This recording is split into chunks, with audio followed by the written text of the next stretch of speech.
शरीर परीक्षा और कायोत्सर्ग। शरीर पुद्गल स्वरूप है, आत्मा चैतन्य स्वरूप है।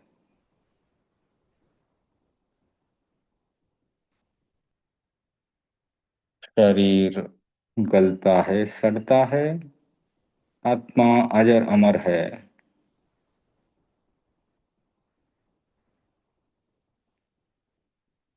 शरीर को छेदा भेदा जा सकता है, काटा जा सकता है।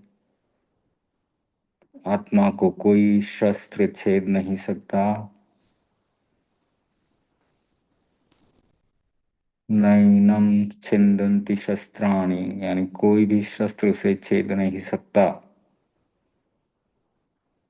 वह सूक्ष्म तत्व है। शरीर स्थूल है, उसे देखा जा सकता है। आत्मा को देखा नहीं जा सकता, अनुभव किया जा सकता है।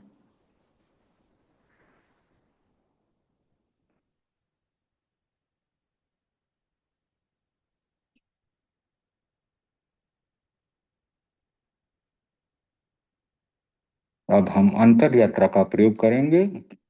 अंतर यात्रा में श्वास भरते हुए अपने चोटी के भाग से एक खाली बाल्टी को रीढ़ की हड्डी में से नीचे उतारना है। उसे रीढ़ की हड्डी के अंतिम भाग शक्ति केंद्र से शक्तियों से भरना है और श्वास छोड़ते हुए भरी हुई बाल्टी को रीढ़ की हड्डी में से ऊपर ले जा करके ज्ञान केंद्र पर चोटी के भाग पर खाली करना है। शक्तियों के ऊर्ध्वारोहण का यह प्रयोग है। शक्ति केंद्र पर शक्तियां कामनाओं और वासनाओं को जगाती है और उन्हें ज्ञान केंद्र पर ले जाकर छोड़ें तो ज्ञान को विकसित करती है और हमारा लक्ष्य केवल ज्ञान प्राप्त कर मोक्ष जाना है।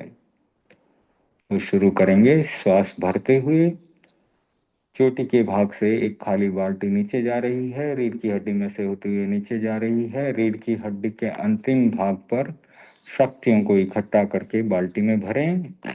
भरी हुई बाल्टी को श्वास छोड़ते हुए ऊपर उठाएं, ऊपर उठाएं, ऊपर उठाएं और उसे ज्ञान केंद्र पर चोटी के भाग पर खाली कर दें। श्वास भरते हुए फिर से खाली बाल्टी को नीचे ले जाएं, नीचे ले जाएं। शक्ति केंद्र रीढ़ की हड्डी के अंतिम भाग पर बाल्टी में शक्तियों को भरें। श्वास छोड़ते हुए बाल्टी को ऊपर उठाएं, ऊपर उठाएं।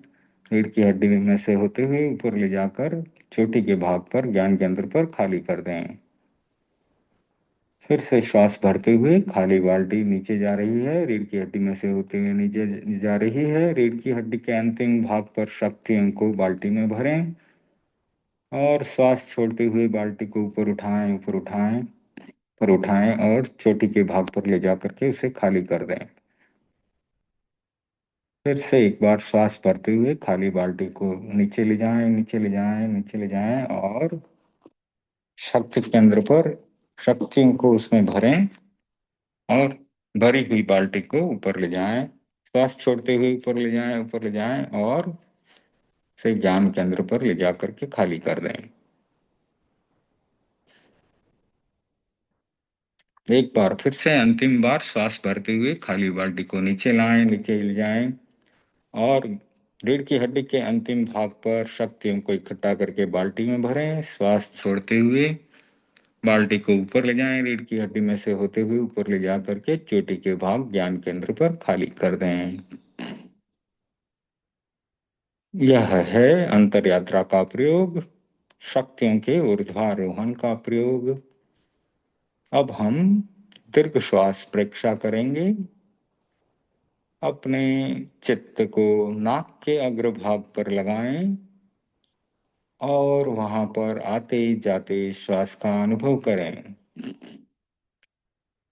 जिस प्रकार एक चौकीदार बैंक के बाहर कुर्सी लगाकर बैठता है, उसी प्रकार अपने ध्यान को नाक के अग्रभाग पर स्थिर करें और जैसे चौकीदार आते जाते ग्राहक को देखता है, आप भी आते जाते श्वास को देखें। प्रयत्न पूर्वक श्वास को लंबा कर सकते हैं। लंबा श्वास आ रहा है, लंबा श्वास जा रहा है। श्वास भरते समय पेट फूलता है, श्वास छोड़ते समय पेट सिकुड़ता है।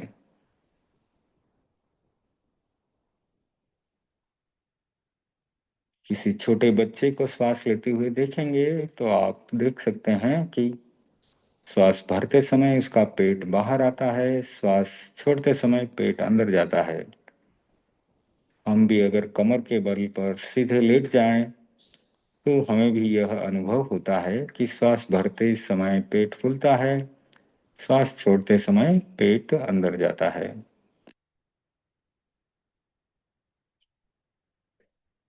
पूरा ध्यान श्वास पर रहे।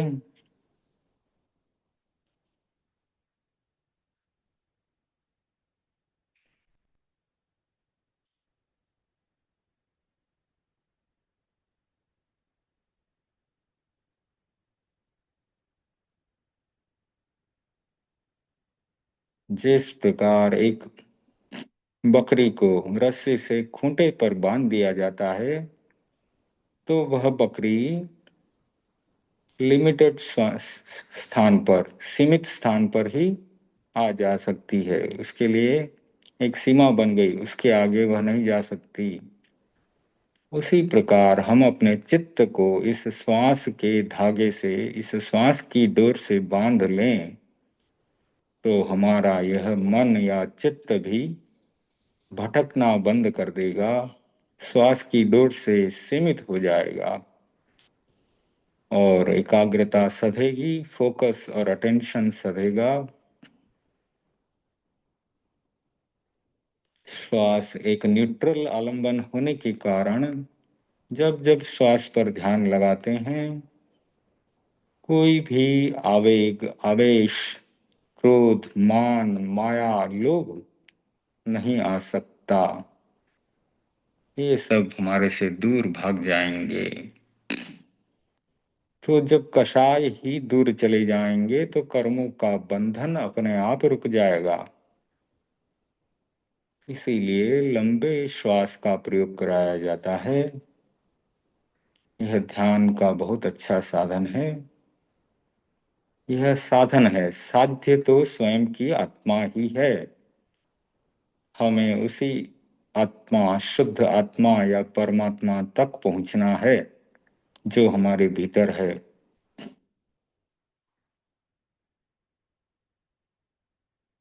श्वास उसका माध्यम है, साधन है, आलंबन है।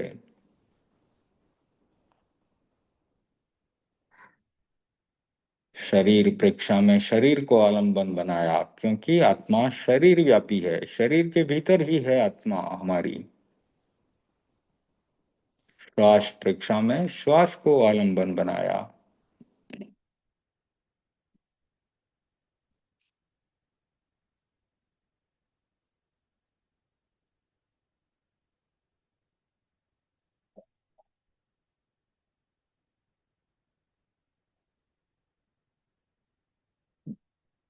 नासाग्र पर ध्यान करते हैं क्योंकि वहां पर प्राण केंद्र है। भगवान की अधखुली आंखें, किसी भी मंदिर में जाएंगे तो भगवान की अधखुली आंखें नाक के अग्रभाग पर स्थिर हैं। जिस प्रकार भगवान ने ध्यान किया उसी प्रकार का ध्यान हम भी बंद आंखों से कर रहे हैं। पूरा ध्यान नासाग्र पर और आते जाते श्वास का अनुभव करें।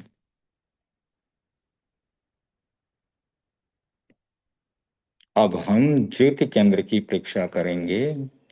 ललाट के बीचों बीच जहां पर तिलक या बिंदिया लगाई जाती है वहां पर ध्यान लगाएं और वहां पर शरद पूर्णिमा के पूर्ण चांद की श्वेत शीतल चमकीली रोशनी को देखें।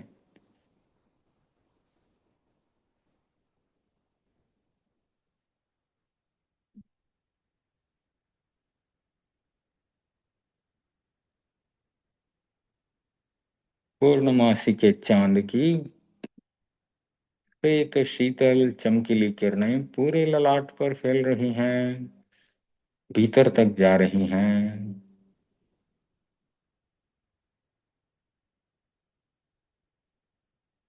हमारे जीवन में शीतलता, सहिष्णुता और सद्गुणों का विकास कर रही है।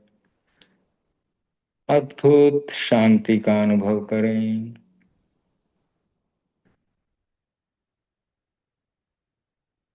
पूरा ललाट श्वेत चमकीली शीतल किरणों से भर गया है।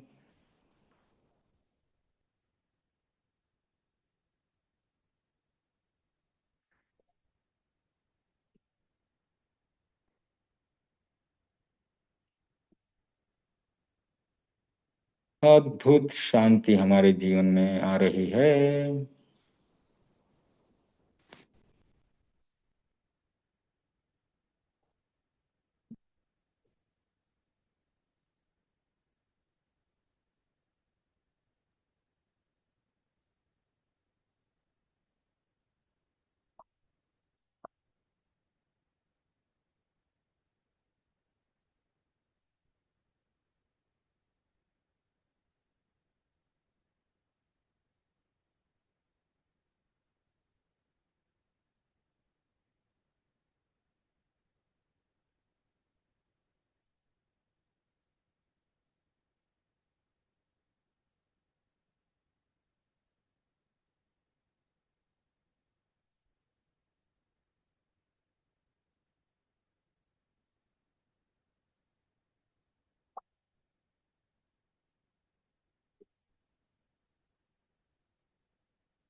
तम्पिक्खई अपग मप्पयेणम। स्वयं स्वयं को देखें, आत्मा से आत्मा को देखें। तम्पिक्खई अपग मप्पयेणम। स्वयं स्वयं को देखें, आत्मा से आत्मा को देखें।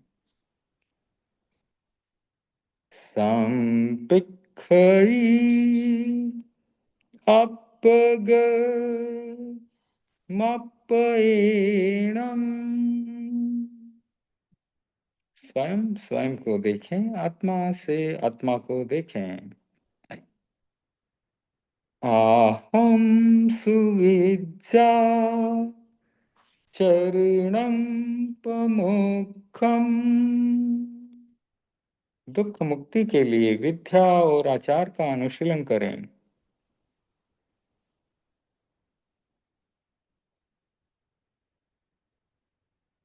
आहम सुविज्जा चरणम पमोक्षम। दुख मुक्ति के लिए विद्या और आचार का अनुशीलन करें। आहम सुविज्जा चरणम पमोक्षम।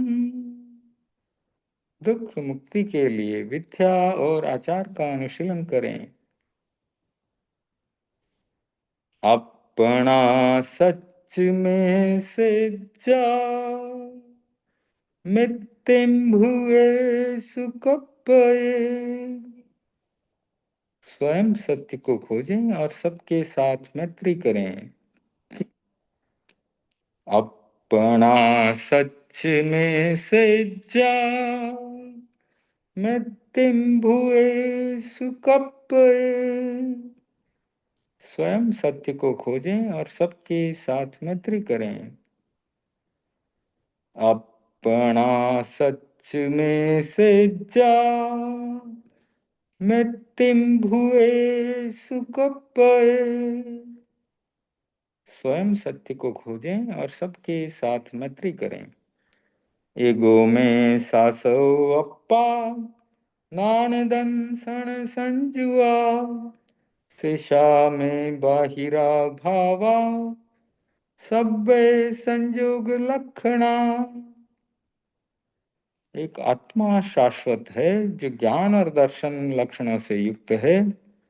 शेष सभी बाहरी भाव संयोग और वियोग लक्षणों वाले हैं।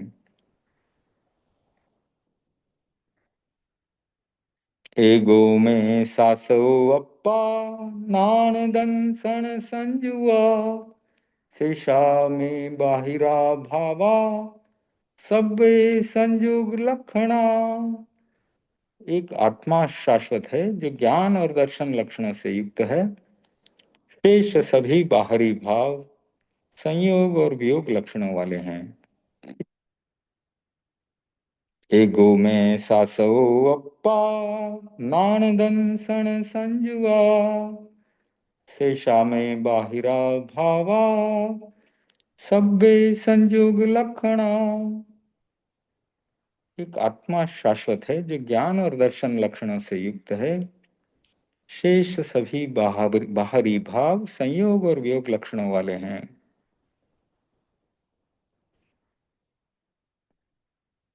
शरीर प्रेक्षा, कायोत्सर्ग, अंतर यात्रा, चैतन्य केंद्र प्रेक्षा, श्वास प्रेक्षा, लेश्या ध्यान, अनुप्रेक्षा, ये सब प्रयोग करने के बाद आज हम स्वाध्याय का प्रयोग करेंगे। आप धीरे धीरे 2-3 लंबे श्वास लेते हुए आंखों को खोल सकते हैं। पिछली बार हमने आचार्य श्री महाप्रज्ञ जी की पर्युषण पुस्तक से स्वाध्याय किया। उसके साथ आज एक और नई पुस्तक जोड़ रहा हूं मैं, यात्रा एक अकिंचन की। ये स्वयं आचार्य श्री महाप्रज्ञ जी की आत्मकथा है और इसमें लिखा गया है संपादक मुनि धनंजय कुमार जी के द्वारा कि वह शिशु जिसने अपना पहला श्वास भव्य प्रसाद में नहीं रेतीली भूमि पर उन्मुक्त आकाश में लिया, क्या श्री संपन्नता का उच्छ्वास ले सकता है? तो आचार्य श्री महाप्रज्ञ जी ने जन्म लिया था मरुधर की धरती में, खुली रेत में, ऊपर छत नहीं। तो क्या वह श्री संपन्नता का उच्छ्वास ले सकता है? इतने बड़े ऊंचे पद पर पहुंच सकता है? वह शिशु जो 2.5 मास की अवस्था में पिता का साया खोकर अनाथ हो गया, क्या 3 लोक का नाथ होने का सपना ले सकता है? क्या वह इतना बड़ा आचार्य बन सकता है? वह शिशु जिसने केवल अंतरिक्ष के जल का पान किया, क्या अध्यात्म सागर की गहराई को मापने की कल्पना कर सकता है? वह शिशु जिसने स्कूल का दरवाजा नहीं देखा, क्या बौद्धिकता के हिमालय को अतिक्रांत कर प्रज्ञा के जगत में प्रवेश करने की बात सोच सकता है? स्कूल तो गए नहीं आचार्य श्री महाप्रज्ञ जी। अनुत्तर श्रद्धा, अप्रतिम विनय, अद्वितीय समर्पण, अद्भुत अद्भुत विवेक, अंतहीन करुणा, अभीक्ष्ण ज्ञानोपयोग, अप्रतिहत तर्क शक्ति, अप्रकंप पुरुषार्थ, अप्रमत्त जीवनचर्या, अनवरत सकारात्मक दृष्टिकोण, उपशांत कषाय, अनाविल चरित्र, इन सबके समुच्चय का नाम है आचार्य श्री महाप्रज्ञ जी।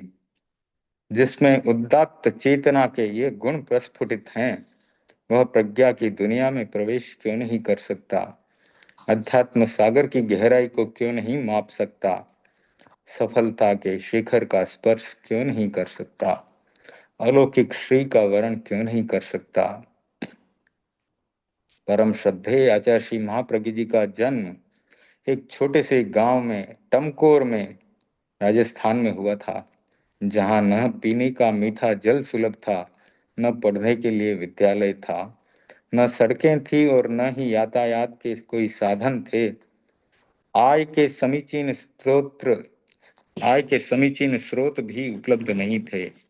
अविकसित गांव और ग्रामीण परिवेश में पले बढ़े शिशु ने अपने जीवन में जो विलक्षणता प्राप्त की, वह मानवीय चेतना की असीम क्षमता के प्रस्फोट का जीवंत दस्तावेज है। परम श्रद्धेय आचार्य श्री महाप्रज्ञ जी के व्यक्तित्व के अनेक रूप थे। एक रूप योगी और ध्यानी का था, एक रूप मुनि और मनस्वी का था, एक रूप विनम्र अनुशासित और समर्पित शिष्य का था, एक रूप गुरु और अनुशासता का था, एक रूप मौलिक साहित्य सृष्टा और अन्वेषक का था, एक रूप महान न्यायावर यानी यात्री और युगीन समस्याओं के समाधायक का था। वस्तुतः वह 90 वर्ष तक जलने वाली अध्यात्म की ऐसी अखंड ज्योति थी जिसके जीवन का हर क्षण आलोकमय और प्रभास्वर रहा। उनके जीवन की अनेक घटनाएं प्रेरणादायक हैं। उसकी रश्मियों के विकिरण अनेक व्यक्तियों और कृतियों में खोजे जा सकते हैं। आचार्य श्री महाप्रज्ञ जी के जीवन तथ्यों का विश्लेषण एक बहुआयामी व्यक्तित्व का रेखांकन है। परम श्रद्धेय आचार्य श्री महाप्रज्ञ जी का जन्म टमकोर गांव में आषाढ़ कृष्णा तेरस विक्रम संवत 1977 1977 यानी कि 14 जून 1920 में हुआ था। आचार्यवर ने 10.5 वर्ष की अवस्था में अपनी मां साध्वी बालूजी के साथ माघ शुक्ला दशमी को विक्रम संवत 1987 में पूज्य कालूगणी के कर कमलों से सरदार शहर में हंसाली जी के बाग में दीक्षा स्वीकार की। आपने स्वल्प समय में संस्कृत, प्राकृत, व्याकरण, दर्शन, न्याय, काव्य आदि का गंभीर अध्ययन कर लिया। आपकी गणना मेधावी मुनियों की पंक्ति में होने लगी। आप आचार्य श्री तुलसी के अनन्यतम कृपा पात्र शिष्य थे। आपने आचार्य भिक्षु और आचार्य तुलसी के भाष्यकार के रूप में ख्याति प्राप्त की। आचार्य तुलसी ने विक्रम संवत 2001 में आपको अग्रणी, विक्रम संवत 2004 में सहायपति और विक्रम संवत 2022 में निकाय सचिव बनाकर अपनी अर्हताओं का मूल्यांकन किया। आपकी अर्हताओं का मूल्यांकन किया। आचार्य तुलसी ने विक्रम संवत 2035 माघ शुक्ला सप्तमी को राजल देशर में आपको अपना उत्तराधिकारी यानी युवाचार्य मनोनीत कर तेरापंथ धर्म संघ के युवाचार्य के रूप में प्रतिष्ठित कर दिया। 2035 विक्रम संवत यानी 77 और 2035 23 और 5 28 58 साल की उम्र में युवाचार्य बने। विक्रम संवत 2050 माघ शुक्ला सप्तमी को सुजानगढ़ में आचार्य श्री तुलसी ने आचार्य पद का विसर्जन कर आपको आचार्य पद का दायित्व संभालने का निर्देश दिया। यानी 58 और 5 73 की उम्र में आचार्य बने। 5 फरवरी 1995 को आचार्य श्री महाप्रज्ञ जी का आचार्य पदाभिषेक कर एक विलक्षण इतिहास रच दिया। 95 में आचार्य बन गए, यानी 75 वर्ष की उम्र में वे आचार्य बने। 1920 में जन्म है और 95 में आचार्य बने हैं, तो 75 वर्ष की उम्र में वे आचार्य बने, लगभग 75 वर्ष की उम्र में। आचार्य श्री महाप्रज्ञ जी ने 10 वर्ष गृहस्थ जीवन में, 80 वर्ष मुनि पर्याय का पालन किया। आप 49 वर्ष साधारण मुनि के रूप में रहे, 15 वर्ष युवाचार्य के रूप में रहे तथा 16 वर्ष तक आचार्य के रूप में रहे। इस अवधि में 1 वर्ष तक वे अपदाभिषिक्त आचार्य के रूप में रहे। आचार्य श्री महाप्रज्ञ जी ने महान दार्शनिक और मौलिक साहित्यकार के रूप में अपनी पहचान बनाई। उन्हें जैन न्याय का राधा कृष्णन, आचार्य सिद्धसेन और विवेकानंद की संज्ञा दी गई। आचार्य श्री महाप्रज्ञ जी ने अणुव्रत की दार्शनिक पृष्ठभूमि लिखी। अपने शासन काल में अणुव्रत आंदोलन को बहुत व्यापक और प्रभावी बनाने का प्रयत्न किया। जीवन के अंतिम दिनों में भी उन्होंने अणुव्रत कार्यकर्ताओं को इस विषय पर मार्मिक मार्गदर्शन प्राप्त किया। आचार्य श्री महाप्रज्ञ जी ने प्रायः विस्मृत जैन साधना पद्धति का अनुसंधान कर प्रेक्षा ध्यान पद्धति का प्रवर्तन किया। आचार्य तुलसी ने आपके अवदान का मूल्यांकन करते हुए आपको जैन योग का पुनरुद्धारक इस संबोधन से संबोधित किया। आपको इस उपलब्धि के लिए जैन ध्यान योग का कोलंबस भी कहा गया। जीवन विज्ञान की परिकल्पना शिक्षा के क्षेत्र में एक अभिनव प्रकल्प है। इसे शिक्षा शास्त्रियों ने शिक्षा से जुड़ी समस्याओं के समाधान के रूप में स्वीकार किया। अनेक राज्यों के विद्यालयों में जीवन विज्ञान का पाठ्यक्रम चलने लगा। आचार्य श्री महाप्रज्ञ जी ने अपने जीवन के 90वें दशक में 7 वर्षीय अहिंसा यात्रा कर अहिंसक चेतना के जागरण और नैतिक मूल्यों की प्रतिष्ठा का महान अभिक्रम किया। इस यात्रा से उनके व्यक्तित्व का अभिनव रूप सामने आया। अहिंसा यात्रा में सांप्रदायिक सद्भाव का विलक्षण कार्य हुआ। आचार्य श्री महाप्रज्ञ जी की सन्निधि में 15 अक्टूबर 2003 को तत्कालीन राष्ट्रपति एपीजे अब्दुल कलाम ने अपना जन्मदिन मनाया। इस अवसर पर जारी सूरत अध्यात्म घोषणा पत्र पर विभिन्न धर्मों के प्रबुद्ध धर्मगुरुओं तथा प्रतिष्ठित व्यक्तियों ने अपने हस्ताक्षर किए। शूरेक का गठन भी इसी कार्य को आगे बढ़ाने के लिए हुआ। आचार्य प्रवर ने डॉक्टर कलाम के साथ संयुक्त रूप से the family and the nation पुस्तक का आलेखन किया। आचार्य वर ने अहिंसा यात्रा के दौरान अहिंसा प्रशिक्षण का नया आयाम प्रस्तुत किया। उसके 4 अंग निर्धारित किए गए: अहिंसा एक सिद्धांत और इतिहास, हृदय परिवर्तन, अहिंसक जीवन शैली, सम्यक आजीविका एवं आजीविका प्रशिक्षण। आचार्यवर ने इस यात्रा के दौरान देश की समस्याओं का अध्ययन एवं गहन विश्लेषण किया। स्वस्थ व्यक्ति, स्वस्थ समाज और स्वस्थ अर्थव्यवस्था का सूत्र प्रदान करते हुए सापेक्ष अर्थशास्त्र की अवधारणा को विकसित करने की प्रेरणा दी। इस दृष्टि से अनेक बार चिंतन मंथन हुआ और सापेक्ष अर्थशास्त्र का एक नया रूप सामने आया। आचार्यवर ने अपने जीवन के अंतिम दिन सापेक्ष अर्थशास्त्र के कार्य को आगे बढ़ाने के लिए मार्गदर्शन दिया। आचार्य श्री महाप्रज्ञ जी का एक अवदान है विकास महोत्सव। आचार्य श्री तुलसी द्वारा अपना पट्टोत्सव न मनाने की घोषणा करने पर आचार्य महाप्रज्ञ जी ने उसे विकास महोत्सव का रूप दिया और आचार्य श्री तुलसी पट्टोत्सव एवं विकास महोत्सव के रूप में प्रतिवर्ष मनाया जाने लगा। आचार्यवर ने विकास महोत्सव का विस्तृत प्रारूप प्रस्तुत किया। विकास परिषद का गठन भी इसी विकास महोत्सव की निष्पत्ति है। आचार्य श्री महाप्रज्ञ जी का एक कालजयी कार्य है आगम संपादन। आचार्य श्री तुलसी के वाचना प्रमुखत्व में जैन आगमों का संपादन कर आचार्य श्री महाप्रज्ञ जी ने जैन शासन की अतुलनीय सेवा की, श्रुत की विलक्षण समुपासना की। आचार्यवर ने आचारांग भाष्य लिखकर भाष्यकारों की विच्छिन्न परंपरा को अविच्छिन्न बनाया। जैन शासन के इतिहास में आचारांग पर भाष्य लिखने वाले वे प्रथम व्यक्ति हैं। आचार्यवर के साहित्य की अजस्र धारा प्रवाहित हुई। उनके 300 से अधिक ग्रंथ प्रकाशित हो चुके हैं। 50 से अधिक ग्रंथ अभी अप्रकाशित हैं। उनके साहित्य ने जैनेतर प्रबुद्ध समाज को सर्वाधिक प्रभावित किया। प्रसिद्ध बांग्ला उपन्यासकार विमल मित्र ने आचार्य श्री के साहित्य के संदर्भ में कहा था, यदि 15-20 वर्ष पहले यह साहित्य मिल जाता तो मेरे उपन्यासों की दिशा दूसरी होती। 20वीं शताब्दी में संस्कृत और प्राकृत दोनों में एक साथ आशु वक्तव्य यानी तुरंत कविता लिखते थे। संस्कृत में आशु कवित्व की सिद्धि आचार्य श्री महाप्रज्ञ जी को प्राप्त थी।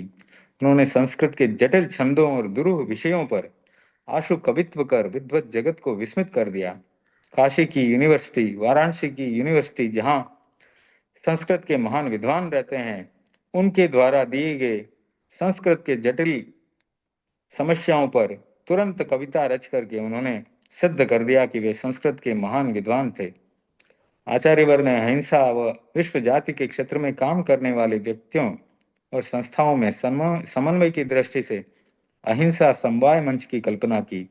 इसमें अहिंसक शक्तियों को एक मंच पर इकट्ठे करके एक दूसरे को के कार्यों को समझने और नवीन चिंतन के साथ आगे बढ़ने की दिशा मिली। आचार्य श्री महाप्रज्ञ जी को तेरा पंथ धर्म संघ में सर्वाधिक उम्र वाले युवाचार्य एवं आचार्य बनने का सौभाग्य प्राप्त हुआ।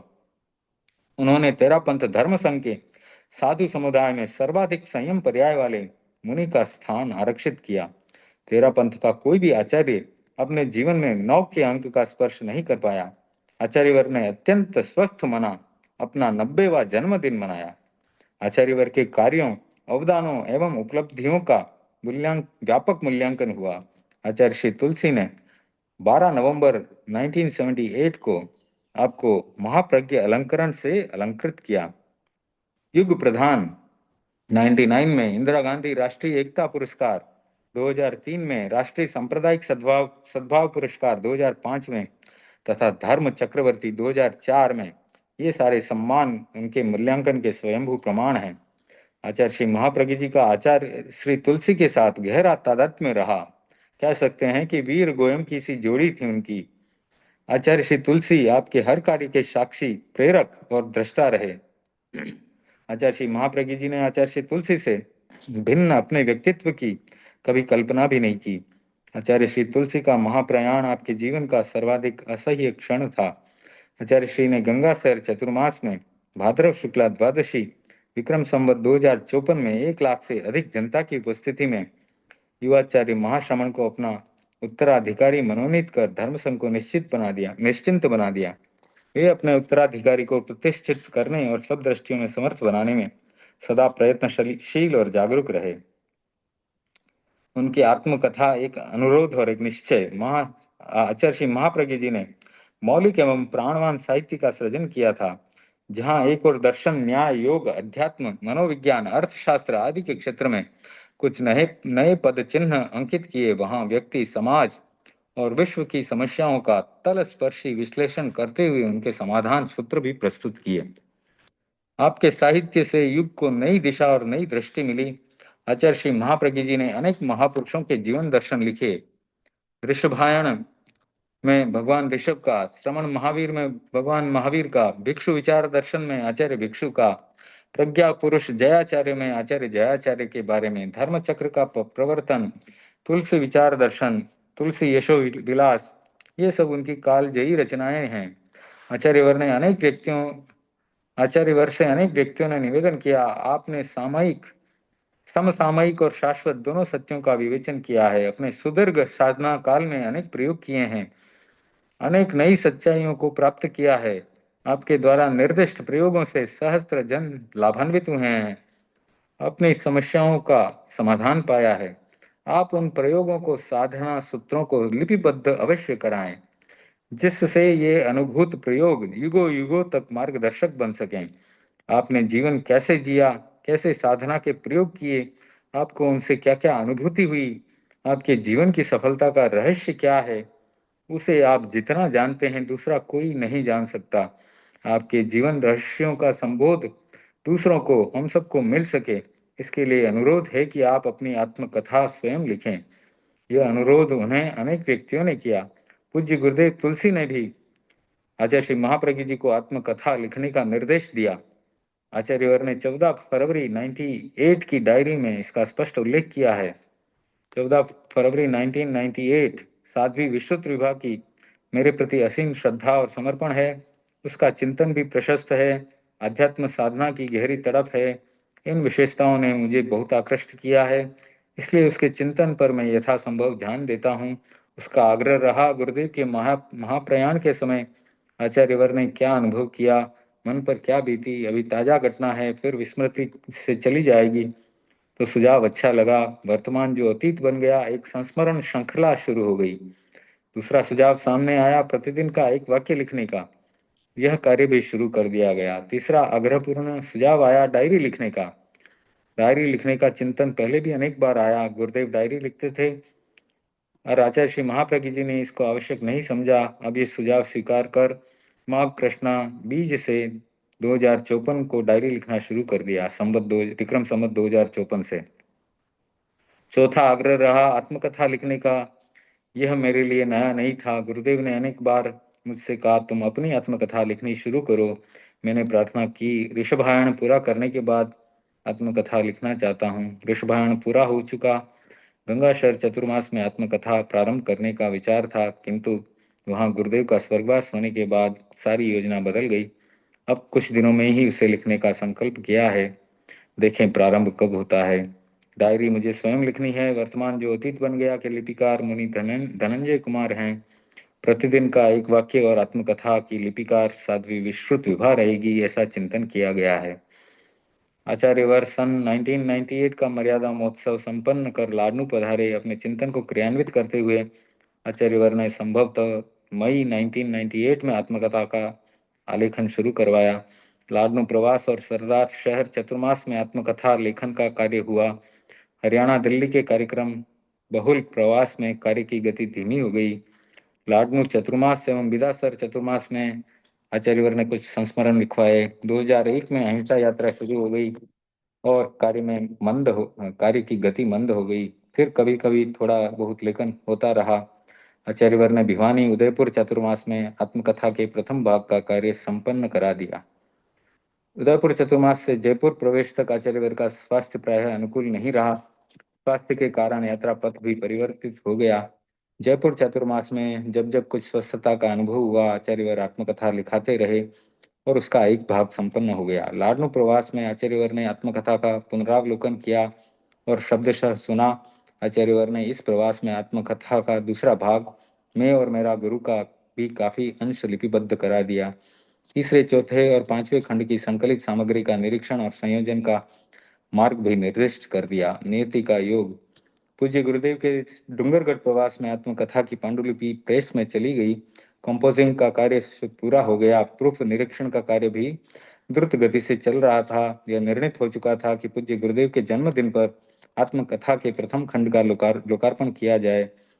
मुख्य नियोजिका जी साध्वी विस्तृत विभाजी से कहा, आप आचार्यवर से प्रस्तुति लिखवा दें।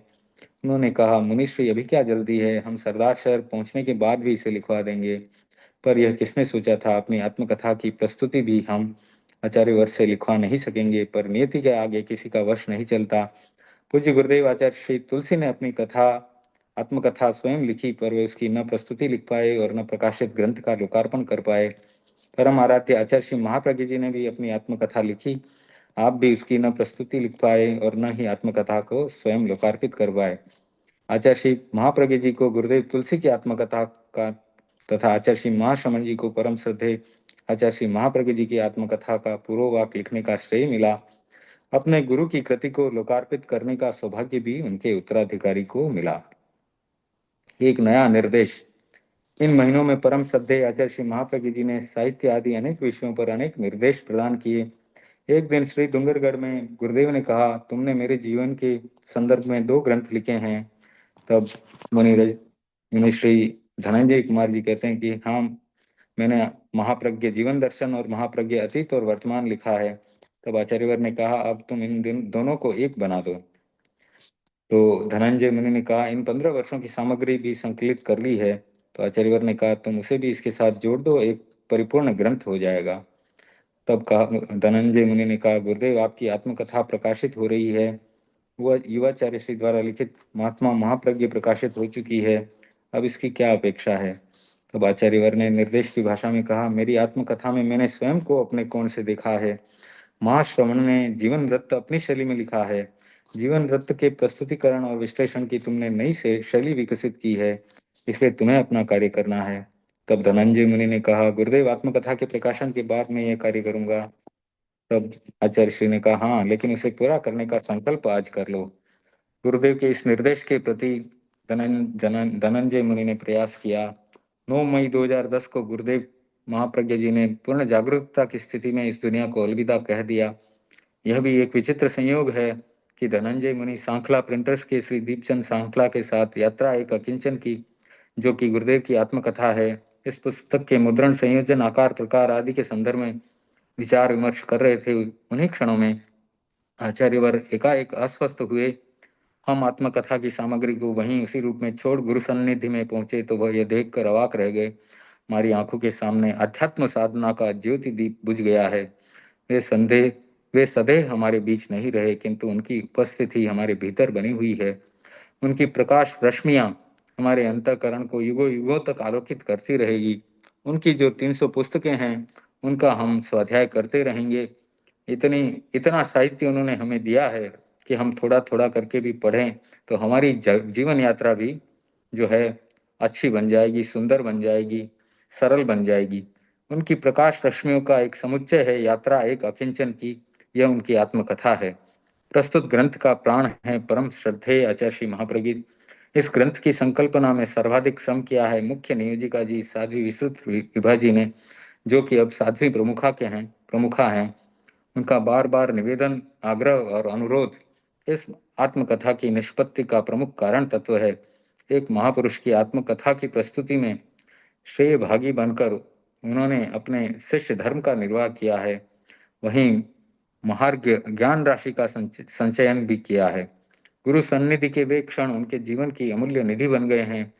प्रस्तुत ग्रंथ का पूर्ववाक परम श्रद्धेय आचार्य श्री महाश्रमण जी ने लिखा है। यह आचार्यवर की अपने गुरु के प्रति विनम्र भावांजलि है। परम श्रद्धेय आचार्य श्री महाश्रमण जी का प्रस्तुत आत्मकथा के इस रूप में प्रस्तुतिकरण में हमें निरंतर मार्गदर्शन, दिशा दर्शन और परामर्श मिलता रहा है। हम उनके अनुग्रह की प्रति अंतःकरण से प्रणत हैं। यही कामना करते हैं उनके वात्सल्य पूरित मार्गदर्शन में निरंतर गतिशील रहते हुए धर्म संघ की सेवा करते रहें। प्रस्तुत कृति की निष्पत्ति में मुनि जय कुमार जी का भी अपेक्षित सहयोग मिला है। तो इस प्रकार यात्रा एक अकिंचन की जो कहानी लिखी गई, उसमें धनंजय मुनि ने उनके बारे में, उनके पूरी जीवनी के बारे में संक्षेप में संपादकीय लेख लिखा। अब उनकी कथा शुरू होती है। आचार्य श्री महाप्रज्ञ जी बता रहे हैं कि मैं मुनि क्यों बना। अनगिनत लोगों ने मुझे पूछा कि मैं मुनि क्यों बना, तो मैंने कहा इसका उत्तर मेरे पास नहीं है, इसका उत्तर नियति के पास है। उससे पूछो कि मैं मुनि क्यों बना। मैं नियतिवादी नहीं हूं, पर उसकी सत्ता को स्वीकार करता हूं। मैं पुरुषार्थवादी हूं, पर मेरा पुरुषार्थवाद नियति को नकारने की वेदी पर अवस्थित नहीं है। मैं कह सकता हूं कि मुनि बनने के लिए मुझे कोई विशेष पुरुषार्थ नहीं करना पड़ा। मुनि दीक्षा के प्रसंग में कुछ उत्तर दिए जाते हैं।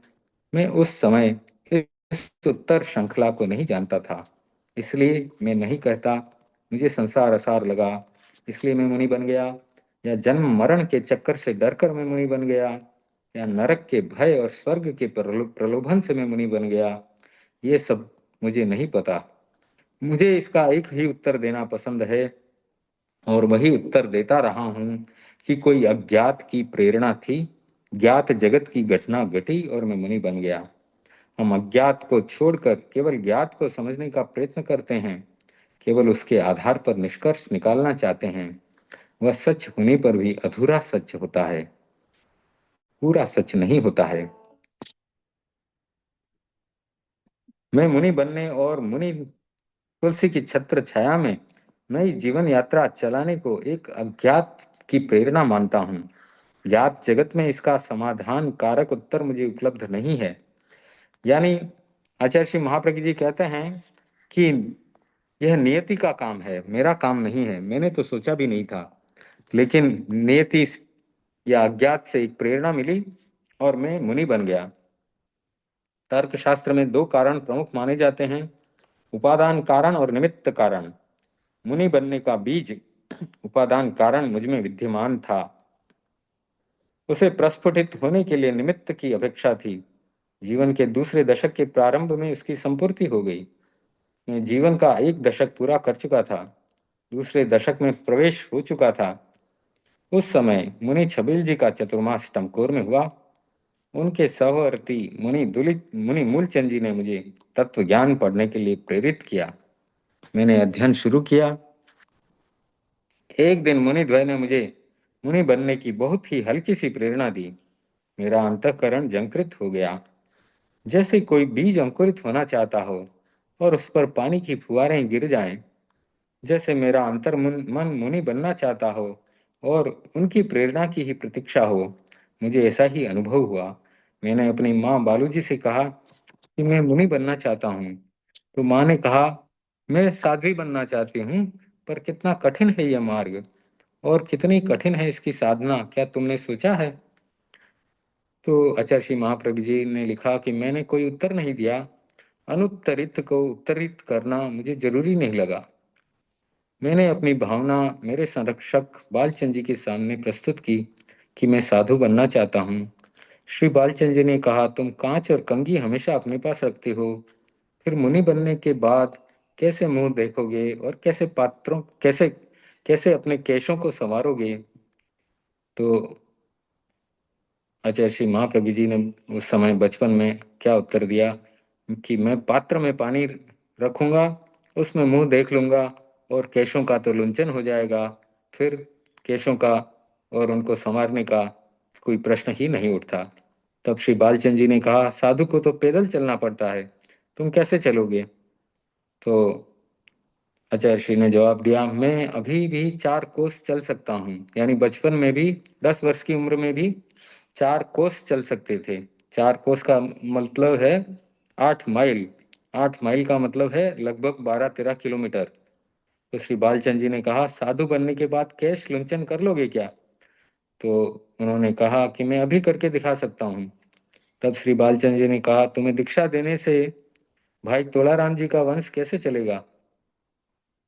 तो उन्होंने जवाब दिया, बाबा जी गोपीचंद जी का वंश कैसे चलेगा, मालचंद जी को कहाँ से लाओगे। तो उस समय लोग जवानी में या बचपन में भी गुजर जाते थे, तो उनके बारे में उन्होंने पूछ लिया कि उनका वंश कहाँ से लाओगे। तो फिर वे यह उत्तर सुन करके बालचंद जी मौन रह गए। फिर हमने पूज्य कालूगणी के दर्शन करने का निश्चय किया। प्रातः काल का समय था, सूरज की अरुणिम किरणें वातावरण को अरुणिम बना रही थी। तो सुबह सुबह मुनि मूलचंद जी से उन्होंने कहा, मैं, मेरी माँ और मेरी चाचा पन्नालाल जी पूज्य कालूगणी जी के दर्शन करने जा रहे हैं। तब मुनि मूलचंद जी ने कहा, वहां जाओ तो मुनि तुलसी के दर्शन जरूर करना। वे अवस्था में छोटे हैं पर बहुत भाग्यशाली हैं। उन पर कालूगणी की असीम कृपा है। उनका स्वर बहुत मधुर है। वे बहुत ही चतुर हैं। उनका वस्त्र ओढ़ने और पहनने का तरीका भी अनोखा है। हम अपनी योजना के अनुसार गंगाशर पहुंचे। कालूगणी में आचार्य श्री कालूगणी लूणकरण जी चोपड़ा की हवेली में चतुर्मास कर रहे थे। हमने वहां उनके दर्शन किए। लगभग 100 वर्ष पहले की घटना बताई जा रही है। उनके प्रदीप्त मुखमंडल की आभा और उनकी वह मुद्रा अब भी मेरी स्मृति में अंकित हैं। देखिए, 3 आचार्यों के बारे में लिखा गया है। आचार्य श्री कालूगणी, जो कि तेरापंथ के 8वें आचार्य। आचार्य श्री तुलसी, वो भी छोटी अवस्था में तेरापंथ के 9वें आचार्य। और 10 वर्ष की अवस्था में आचार्य श्री महाप्रज्ञ जी। तो आचार्य श्री महाप्रज्ञ जी कह रहे हैं कि कालूगणी जी की आभा और उनकी वह मुद्रा अब भी मुझे याद है। मेरे पास खड़े थे नथमल जी बनोट। मैंने उनसे पूछा, मुनि तुलसी जी कहाँ हैं। उन्होंने कहा कि वे छत पर हैं। तो महाप्रज्ञ जी छत पर गए, दर्शन किए, एक टक उनको देखते रहे। तब मुनि तुलसी ने पूछा, कहाँ से आए हो। तो आचार्य श्री महाप्रज्ञ जी, जो कि उस समय 10 वर्ष के थे, उन्होंने कहा, टमकोर से आया हूँ। मौखिक प्रश्न और उत्तर बहुत नहीं चले, परंतु मुख प्रश्नोत्तर बहुत चले और वह गहरे में उतर गए। आचार्य तुलसी अपनी डायरी में इस घटना का उल्लेख करते हैं। ये आचार्य श्री तुलसी और आचार्य श्री महाप्रज्ञ जी के प्रथम मिलन मिलन की घटना है। मैं इसे पुनरुक्ति के लिए उद्धृत नहीं कर रहा हूँ, किंतु अपने गुरु के वर्ण मंत्र से अपनी वार्ता को अभिमंत्रित करने के लिए उसे उद्धृत कर रहा हूँ। तो आचार्य श्री तुलसी ने अपनी डायरी में क्या लिखा, वो बताया जा रहा है। विक्रम संवत 1987 में गुरुदेव का चतुर्मास गंगासर में था। उनका प्रवास भैरुदान जी चोपड़ा के पुत्र लूणकरण जी चोपड़ा की हवेली में था। उस हवेली की छत पर एक कमरा था।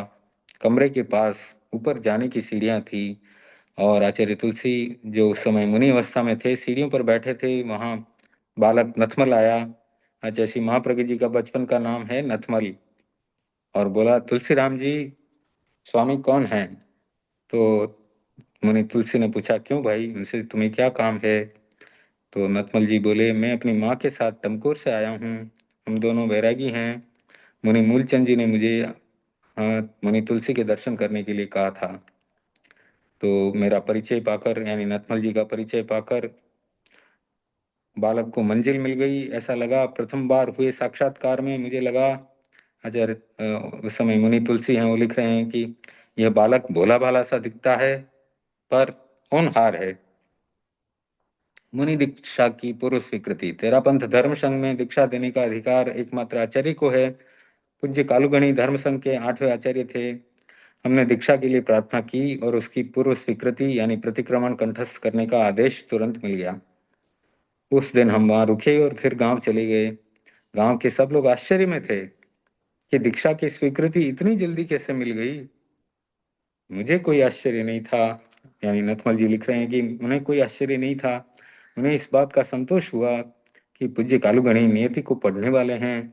नियति की भविष्यवाणी का उन्हें पता नहीं था, फिर भी उन्होंने उस सच्चाई को पकड़ लिया। उस समय मैं जीवन का अर्थ नहीं समझता था, उसकी परिभाषा भी नहीं जानता था। जीवन का उद्देश्य क्या है, इस बारे में भी कोई चिंतन नहीं था। ज्ञात के पीछे अज्ञात का हाथ रहता है। 10 वर्ष की अवस्था में इतने बड़े बड़े प्रश्न समझ में आ भी सकते हैं, नहीं भी आ सकते हैं। तो आचार्य श्री महाप्रज्ञ जी लिख रहे हैं कि मेरे को उस समय कुछ पता नहीं था, जीवन का उद्देश्य क्या है यह भी नहीं पता था, जीवन का अर्थ क्या है वह भी नहीं पता था। वह समझा देता है जीवन का अर्थ, यानी ज्ञात के पीछे अज्ञात का हाथ रहता है, और वह अज्ञात जो है वही समझा देता है जीवन का अर्थ, उसकी परिभाषा और उसका उद्देश्य। उसी की एक सूचक घटना सामने आई। तो बचपन की घटना है। एक दिन मैं अपने साथी बच्चों के साथ घर के अहाते में खेल रहा था। उस समय एक व्यक्ति आया। उसने एक बच्चे के सिर पर हाथ रखा और बोला, यह बच्चा 7 दिन के बाद इस दुनिया से विदा हो जाएगा। ये बात कटु थी, कड़वी थी, फिर भी उसने कह दी। फिर वह मेरी तरफ आया, मेरे सिर पर हाथ रखकर बोला, यह बच्चा योगी राज बनेगा। उसकी बातें सुनकर सब बच्चे घबरा गए। योगी का अर्थ कोई नहीं जानता था, पर मौत का अर्थ तो सब जानते थे। बच्चों की बातें बड़ों तक पहुंची, पर एक अनजाने भिक्षु की बात थी, इसलिए किसी ने उस पर विशेष ध्यान नहीं दिया। सप्ताह बीता और मेरा साथी अचानक इस संसार से चल बसा। तब लोगों का ध्यान उस भिक्षु की भविष्यवाणी की ओर गया। उसे खोजा गया, पर वह कहीं दूसरी जगह जा चुका था। उसका कोई पता नहीं चला। मैं जब 8 वर्ष का था, उस समय भी इसी प्रकार की एक घटना और घटित हुई। तो आचार्य श्री महाप्रज्ञ जी लिख रहे हैं कि मैं जब 8 वर्ष का बच्चा था, तब एक और घटना घटित हुई। मैं अपने घर के अहाते में साथियों के साथ खेल रहा था। उसी समय एक तेलिया आया। माँ बालूजी कुछ बहनों के साथ बातचीत कर रही थी। तेलिया ने राजस्थानी भाषा में कहा, माँ जी तेल गाल दो। बालूजी ने एक बहन को तेल लाने का निर्देश दिया। मैं रसोई घर में गई। इसी बीच वह बोला, माँ तू बड़ी भागवान है। बाखड़ में, यानी घर के अहाते में, जी को थारो बालक खेल रियो है, वो बड़ो पुण्यवान है, यानी वो बड़ा पुण्यशाली है। तो बालूजी ने कहा, यदि मैं भगवान होती तो हमारा घरवाला क्यों जाता, यानी मेरे पति क्यों चले गए। तो तेलिया ने कहा, थारो लड़को जिको बाखड़ में खेले है, वो एक दिन राजा बने सी। तो बालूजी का चेहरा खिल गया। आसपास बैठी महिलाओं को उसकी बातों में रस आने लगा। उन्होंने उससे पूछा, अच्छा और कहीं बतावे है। तेलिया ने एक बहन की ओर इशारा करते हुए कहा, हाँ बहन गर्भवती है, आज शिव 8वें दिन ही रे बेटो उसी। वह बहन श्री हरकचंद जी चूड़िया की धर्मपत्नी थी। तेलिया ने बालूजी की ओर मुड़कर कहा, माँ जी थारी बड़ी बेटी थारी सेवा करसी। बालूजी ने कहा, बात तो पराई घर जासी, आपरे सासरे जैसी, मारी सेवा क्या करसी। तब चौथी बार तेलिया ने एक दुखद बात कह दी, 7वें दिन थारे एक पड़ोसी रे लड़के री मौत होसी। बहनों को ये बात बहुत अप्रिय लगी। उन्हें लगा कि ये आदमी ठीक नहीं है, यह यहाँ से जितना जल्दी चला जाए अच्छा है। तेलिया ने भी स्थिति को समझा और अपने पात्र में तेल का दान लेकर वहां से चला गया, प्रस्तुत हो गया। 7वां दिन आया। पड़ोस में रहने वाले अग्रवाल परिवार का 8 वर्षीय लड़का काल कवलित हो गया, और इस दुखद घटना के घटते ही उस तेलिया ने उस तेले को ढूंढा गया, लेकिन उसका फिर कहीं अता पता नहीं मिला। यानी दो लोगों की भविष्यवाणी यहाँ पर मिलती है। और दूसरे दिन श्री हरकचंद जी की धर्मपत्नी ने एक पुत्र को जन्म भी दिया। तो तेलिये द्वारा की गई दो भविष्यवाणियां सच हो गई। अब बड़ी बहन मालीबाई का विवाह हो चुका था। माँ बालूजी दीक्षित हो गई। अकस्मात एक दुर्घटना घटी। मालीबाई के पति का भी देहांत हो गया। मालीबाई का मन संसार से उद्विग्न हो गया। संयम के पथ पर चलने का निश्चय प्रबल बन गया। और विक्रम संवत 1998 में मालीबाई साध्वी मालूजी बन गई। माँ बेटी के अलग हुए रास्ते पुनः एक हो गए। पूज्य गुरुदेव ने साध्वी बालूजी की सेवा में साध्वी मालूजी को नियोजित कर दिया। साध्वी मालूजी ने अंतिम समय तक संसार पक्षिया माँ साध्वी बालूजी की सेवा की, और मैं 18 फरवरी 1994 को आचार्य बन गया। तो इस प्रकार ये चौथी भविष्यवाणी भी कृतार्थ हो गई, यानी उस तेलीय के द्वारा की गई चारों भविष्यवाणियां मिल गई। तो गांवों में हम देखते हैं कि उस समय आजीविका के साधन इतने नहीं थे, लेकिन कितने भविष्य दृष्टा वहां पर हुआ करते थे, कितने योगी लोग हुआ करते थे, जो कि भविष्य के गर्भ में जो बात छिपी हुई है उसको प्रकट कर देते थे। तो निमित्त के ज्ञान के लोग धनी थे उस समय। आज तो वह निमित्त का ज्ञान लुप्त हो रहा है ऐसा लगता है, या कहीं किसी कोने में छुपा होगा, पता नहीं। इतनी सटीक भविष्यवाणी करना बड़ा मुश्किल काम है। हमने उत्पल की कहानी सुनी है, भगवान महावीर के 10 स्वप्नों की कहानी सुनी है। उत्पल पार्श्व भगवान पार्श्वनाथ का अनुयायी था और अष्टांग निमित्त का ज्ञाता था। तो उस जमाने में ऐसे निमित्त शास्त्र का ज्ञान हुआ करता था।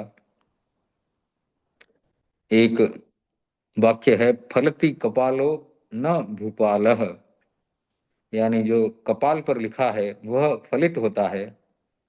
राजा के द्वारा आदेश भले फलित हो कि न हो, लेकिन जो मस्तिष्क की रेखाएं हैं, हाथ की रेखाएं हैं, जो नियति में लिखा है वह फलित होता है। यह संस्कृत का पुराना सूक्त है। कपाल फलित होता है, इसका तात्पर्य मैं नहीं जानता था, लेकिन मेरा कपाल फलित हुआ, ये आचार्य श्री महाप्रज्ञ जी बता रहे हैं। उनकी बहन के विवाह का प्रसंग था, घर में काफी लोग आए हुए थे, परिवार के सभी लोग कार्य में व्यस्त थे, घर में हलचल का वातावरण था। तो बचपन में नथमल जी के मन में यह कुछ संकल्प उठा, विकल्प उठा। चंचलता के उद्दीपन से आंख पर पट्टी बांध करके खेल खेलने लगे अकेले। घर के बाहर का आंगन था, उसकी लंबाई में चलने लगे। चलते चलते बाहरी दरवाजे से पहले जो दीवार थी उससे सिर टकरा गया। खून आने लगा और जोर जोर से चिल्लाने लगे, पर सभी लोग विवाह की तैयारी में व्यस्त थे, किसी ने उनकी तरफ ध्यान नहीं दिया। आखिर वे रोते रोते अपनी माँ के पास गए। माँ ने पट्टी खोली, कपड़े से लहू को साफ किया, सिर को सहलाया, पुचकारा और उलाहना मिश्रित प्रेम की भाषा में कहा, चलो कोई बात नहीं, थोड़ा कष्ट हुआ पर भाग्य खुल गया, और वह सौभाग्य का चिन्ह आज भी मेरे ललाट पर अंकित है। चोट ललाट के मध्य भाग में लगी, ठीक उसी स्थान पर जो ज्योति केंद्र या पीनियल ग्लैंड है, यानी आजकल हम ज्योति केंद्र पर जो ध्यान करते हैं वहां पर चोट चोट लगी। कभी कभी बाहर का आघात भी भीतर की चेतना को जगाने का निमित्त बन जाता है। चेतना बाहर में नहीं जागी हो, पर भीतर में उसका प्रस्फुटन शुरू हो गया। व्यक्ति का भविष्य वर्तमान में बोलता है। यदि उसे हम न सुन सकें तो भविष्य का रेखा चित्र बना सकते हैं।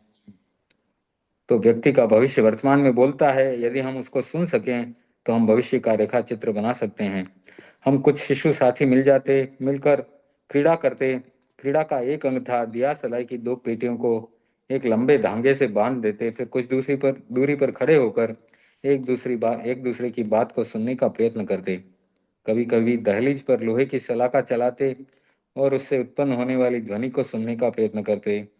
छत पर बारिश का पानी इकट्ठा होता, पानी के बुलबुले बनते। हम इस खोज में लग जाते कि बुलबुला कौन बना रहा है। हर बालक के मन में जिज्ञासा और कुतूहल का भाव होता है। मेरे मन में भी वही भाव काम कर रहा था।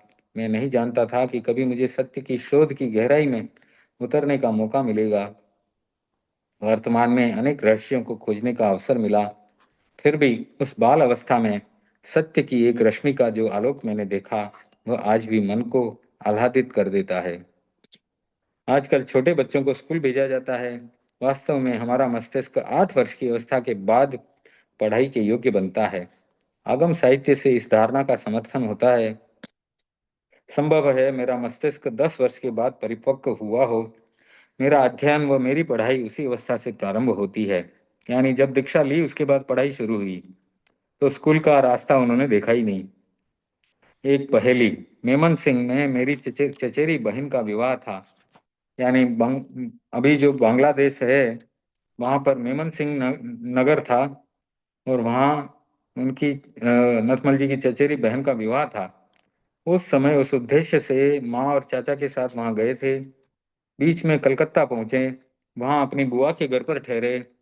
भोजन के पश्चात चाचा और उनकी दुकान के कर्मचारी कलकत्ता के बाजार में सामान खरीदने लगे। नथमल जी भी उनके साथ थे। छोटे थे, दुकानों में सामान खरीदते रहे और इधर उधर ये नथमल जी इधर उधर देखते रहे। रास्ते में चलते चलते कहीं पर रुक गए और वे उनके चाचा आगे बढ़ गए। न उनको ध्यान रहा न मुझे ध्यान रहा कि मैं अकेला रह गया। मुझे नहीं पता कि मुझे कहाँ जाना है। उनको कुछ पता नहीं था, कोई रास्ता नहीं मालूम। छोटे से बच्चे थे, न कोठी का पता था न उसके नंबर का पता था। पर पता नहीं अंतस चेतना को इन सब का कैसे पता चला। और मुझे जब यह लगा कि मैं अकेला रह गया हूँ, तब मैंने सबसे पहले एक काम किया। मैंने अपने हाथ की घड़ी खोली और गले में जो सोने की चेन पहनी थी, दोनों निकाल करके जेब में रख ली। फिर पीछे मुड़े और अज्ञात दिशा की ओर चल पड़े। पता नहीं था कि कहाँ जाना है और कहाँ जा रहा हूँ, पर अंतस चेतना को पता था और वे ठीक स्थान पर पहुंच गए। इतनी छोटी उम्र में रास्ता पता नहीं, जगह नहीं थी, घर का पता नहीं, फिर भी पहुंच गए। कुछ समय बाद मेरे चाचा को पता चला कि मैं उनसे बिछुड़ गया हूँ। तब उन्होंने मुझे ढूंढने के लिए दौड़ धूप की, पुलिस स्टेशन पर गए, मेरे गुम होने की रिपोर्ट लिखाई और मुझे खोजते खोजते घर गए। और नीचे से ही उन्होंने चिल्लाना शुरू कर दिया, अरे नत्थू हमसे बिछुड़ गया। बचपन में नथमल नाम था और प्यार से नत्थू के नाम से बुलाए जाते थे। तो उसका कोई पता नहीं चल रहा है। उनकी आंखें नम थी और वे बहुत परेशान से दिख रहे थे। तब उनकी बहन ने उन्हें कुछ क्षणों तक बात नहीं बताई। फिर अचानक मुझे भीतर से बाहर लेकर ला करके सबके सामने खड़ा कर दिया। उनकी सारी परेशानी दूर हो गई। उन्होंने पूछा, तू यहाँ कैसे पहुंचा? तो उनके पास, अब छोटे से बच्चे को क्या पता, उनके तो छोटे से नथमल जी के पास कोई उत्तर नहीं था। जीवन में सब कुछ उत्तरित नहीं होता। कितना अच्छा होता कि मनुष्य अनुत्तरित का उत्तर दे पाता। कितना अच्छा होता कि हम सारे सवालों का जवाब दे पाते। घर की व्यवस्था तो, घर में बड़ी बहन मालू जी का विवाह चिरू के वैद परिवार में हुआ था। उनका परिवार रंगून बर्मा में रहता था। वहां से उन्हें लाने के लिए मुनीम सुरजो जी ब्राह्मण को भेजते थे। ससुराल वालों ने भेजने से एक बार तो इनकार कर दिया, कहा हम मुनीम के साथ नहीं भेजेंगे। मुनीम खाली हाथ लौट आया। दूसरी बार मुनीम जी और मेरे मामा जी टिकम चंद जी दोनों गए, तब उन्होंने भेजा। मालू जी बचपन में मेरे पालन पोषण का बहुत ही ध्यान रखते थे। अब फिर उन्होंने अपना काम संभाल लिया। वे बहुत सौम्य प्रकृति वाले हैं, बहुत कम बोलते हैं। मैंने उन्हें शांत शांत मुद्रा में ही देखा। मेरी छोटी बहन पारी बाई बहुत तेज थी। घर में गाय रहती थी। पारी बाई दूध दूहती और मैं कटोरा लेकर उनके सामने बैठ जाता। दूध दोहन से जो जाग आते, उनसे मेरा कटोरा भर देती, मैं वही पी लेता। माता बहन और परिवार का अत्यधिक प्यार मुझे मिला।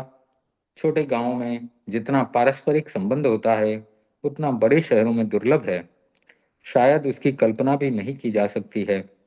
पिताश्री विद्यमान नहीं थे, फिर भी पारिवारिक जनों का इतना स्नेह और वात्सल्य था कि किसी प्रकार की कठिनाई का अनुभव नहीं होता था। माताश्री को घर का काम चलाने में अवश्य कठिनाई रही होगी। दीक्षा लेने का विचार किया, फुलवाड़िया की दुकान बंद कर दी। पास में जो भूमि भवन और संपत्ति थी, उसका बंटवारा कर दिया। कुछ संपत्ति परिवार वालों को और कुछ छोटी बहन पारीबाई को दे दी। बड़ी बहन स्वयं हमारे साथ दीक्षा लेना चाहती थी, पर ससुराल वालों ने दीक्षा के लिए स्वीकृति नहीं दी। तेरा पंथ धर्म संघ का यह अनुशासन है कि निकट संबंधियों की स्वीकृति के बिना दीक्षा नहीं दी जा सकती। बड़ी बहन अकेली किसके पास रहे, ये एक समस्या थी। उस समस्या का समाधान 2 चरणों में हुआ। हमारी दीक्षा के 5 वर्ष बाद तक वे अपनी बुआ जड़ावबाई मनोद के पास रही। उनके स्वर्गवास के बाद रायचंद जी सुराणा चुरू उनकी पत्नी के पास रही। उन्होंने मालू जी को बड़े सौहार्दपूर्ण ढंग से रखा। पूरे परिवार ने उनके साथ सम्मानपूर्ण आत्मीय व्यवहार किया। घर की पूरी व्यवस्था करने के बाद हम कालूगणी के दर्शन करने गए। उस समय कालूगणी श्री डूंगरगढ़ और सरदार शहर के बीच भादासर गांव में विराज रहे थे। शाम का समय था। एक तिबारी उसके मध्यवर्ती द्वार में पूज्य कालूगणी विराज रहे थे। उसके बाहर गणेश दास जी गथैया बैठे थे। तो नथमल जी आगे गए, गुरुदेव से प्रार्थना की, मुझे दीक्षा का आदेश दें। गुरुदेव बोले, दीक्षा कौन लेगा? तो उन्होंने कहा, मैं और मेरी माँ। गुरुदेव ने कहा, पहले तुम ले लो, तुम्हारी माँ के लिए फिर सोचेंगे। तो नथमल जी ने निवेदन किया, दोनों साथ ही लेंगे, माँ को छोड़कर दीक्षा नहीं लूंगा। गुरुदेव ने एक दो बार वही बात दोहराई, पर मैं अपनी बात पर दृढ़ रहा। तो गुरुदेव ने कहा, तो साथ में ही लेना है? तो नथमल जी ने कहा कि हाँ। तब गुरुदेव ने कहा, ठीक है, माघ शुक्ला दशमी के दिन तुम्हारी दीक्षा हो जाएगी। कुछ दिन गुरुदेव की सेवा में रहकर हम लोग टमकोर आ गए। मेरे साथ कुछ मेरे साथी भी दीक्षा के लिए तैयार हुए थे, पर साथ कोई नहीं दे सका। खेल कूद, बातचीत, खाना पीना, इन सब में हम 5-7 मित्र साथ ही रहते थे, पर त्याग के मार्ग पर कोई साथ नहीं चलता। बहुत सरल है सुविधा में साथ देना, बहुत कठिन है त्याग में साथ देना। मैं वैरागी बन गया। गांव के लोगों ने उत्सव मनाना शुरू किया। पूरे गांव के साथ निकट का संबंध था। अग्रवाल, ब्राह्मण, राजपूत, जाट, नाई, कुम्हार आदि सभी जातियों के साथ अपनत्व था। पूरे गांव में एक नया वातावरण बन गया। अरे नत्थू गांव छोड़कर जा रहा है, सर्वत्र यही चर्चा थी। सबकी शुभाशीष लेकर हमने सरदार शहर की ओर प्रस्थान किया। टमकोर में रेलवे स्टेशन नहीं था, इसलिए हम लोग ऊंट पर चढ़कर हड़ियाल गए। सैकड़ों लोग साथ में हो गए। ऊंट का काफिला हो गया। रास्ते में लोग मिले। उन्होंने पूछा, क्या टमकोर खाली हो रहा है कि पूरा पूरा पूरा गांव जा रहा है? तब उन्हें दीक्षा के बारे में जानकारी दी गई। सर्राट शहर पहुंचकर हमने गुरुदेव की उपासना की। वहां महफिल में ठहरे। दीक्षा की तैयारियां शुरू हुई। गणेश दास जी गधैया ने गहने पहनाकर मुझे अलंकृत किया। उनके साथ सागरमल जी बरड़िया, बबूतमल जी दुगड़ काम कर रहे थे। बरनोला निकालने का प्रसंग आया, तब गधैया जी ने कहा, वैरागी छोटा है, घोड़ा ऊंचा है, ये कैसा लगेगा? चिंतन करते करते हल निकल गया। सेठ सुमेरमल जी के यहाँ एक विशेष जाति की छोटी घोड़ी है, उस पर वैरागी को बिठा देंगे। तो मेरे साथ 2 वैरागी, 6 वैरागिन थे। विक्रम चंद जी चोरडिया ने आग्रह किया, यह वैरागी चोरडिया परिवार का है, इसलिए एक बरनौला हमारे घर से होगा। दीक्षा के आसपास का समय बड़ा विचित्र होता है। हर व्यक्ति वैरागी को अपने घर ले जाना चाहता है और हर व्यक्ति उसे कुछ न कुछ खिलाना चाहता है। पता नहीं वह कैसा समय है कि दीक्षार्थी सबके लिए आकर्षण का विषय बन जाता है। माघ शुक्ला दशमी की पावन वेला, भंसाली जी का बाग, पूज्य कालूगणी साधु साधियों से परिवृत होकर वहां पधारे। हम सब दीक्षार्थी अपने अपने पारिवारिक जनों से घिरे हुए वहां पहुंचे। गुरुदेव को वंदना की, वेश परिवर्तन किया। तेरा पंथ में दीक्षा पारिवारिक जनों की स्वीकृति पूर्वक होती है। परिषद के बीच लिखित आज्ञा पत्र या स्वीकृति पत्र पढ़ा गया। पूज्य कालूगणी ने हम सबको दीक्षा की कठिन साधना के प्रति आगाह किया। हमने अपना संकल्प व्यक्त किया। पारिवारिक जनों की मौखिक स्वीकृति भी ली गई। सारी औपचारिकता संपन्न हुई। हम सब गुरुदेव के सामने खड़े हो गए। बद्धांजलि और विनय से झुका हुआ अग्र मस्तिष्क। वह क्षण आंतरिक उल्लास से भरा हुआ था। उस क्षण की जीवन के सामान्य क्षणों से तुलना नहीं की जा सकती। आगम का सिद्धांत है, दीक्षा का क्षण अप्रमत्त अवस्था का क्षण होता है, यानी 7वां गुणस्थान आ जाता है। वह क्षण अपूर्व आनंद और त्याग के प्रति पूर्ण समर्पण का क्षण होता है। उस समय बाहर की चेतना अंतर की चेतना में विलीन हो जाती है। एक नया जन्म, सामाजिक जीवन से संबंध विच्छेद, ब्राह्मण यज्ञोपवीत के साथ द्विज बनता है और जैन मुनि दीक्षा के साथ द्विज बनता है। पूज्य कालूगणी ने मंत्रोच्चार के साथ दीक्षा के विधि विधान संपन्न किए। हम सबका पुनर्जन्म हो गया। उस पावन दिन की स्मृति में मेरी अमूल्य धरोहर है और वह दिन मेरे लिए अविस्मरणीय है। मैंने उसकी स्मृति में अष्टक लिखा। उसका एक श्लोक प्रस्तुत है। तद ध्यायामि दिनम स्वजीवन धनम धन्यम अहो मंगलम। तब उस दिन की याद करता हूँ। स्वजीवन धनम, अपना जीवन धन, धन्यम, धन्य हो गया, धन्यम अहो मंगलम, महो मंगलम, और बहुत ज्यादा मंगलमय हो गया।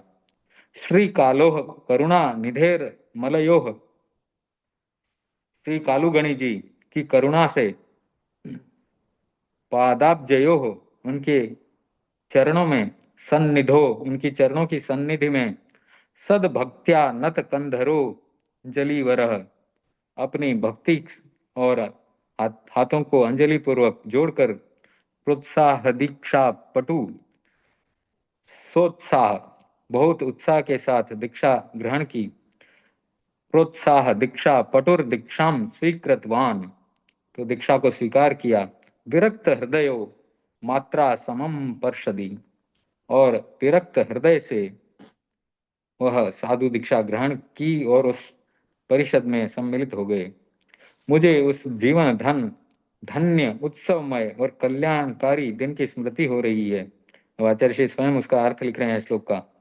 जिस दिन में करुणा के सागर श्रीमद कालुगणी करुणा निधेर मलयो हो, तो करुणा के सागर श्री कालोह यानी कालुगणी के पवित्र चरण कमलों में आया, पादाब्जयो सन्निधो, पाद यानी पैर और पाद अब्ज यानी चरण कमल, सन्निधो यानी उनकी सन्निधि में नजदीक में आए, उस समय मेरे चित्त में दीक्षा लेने का परम उत्साह था।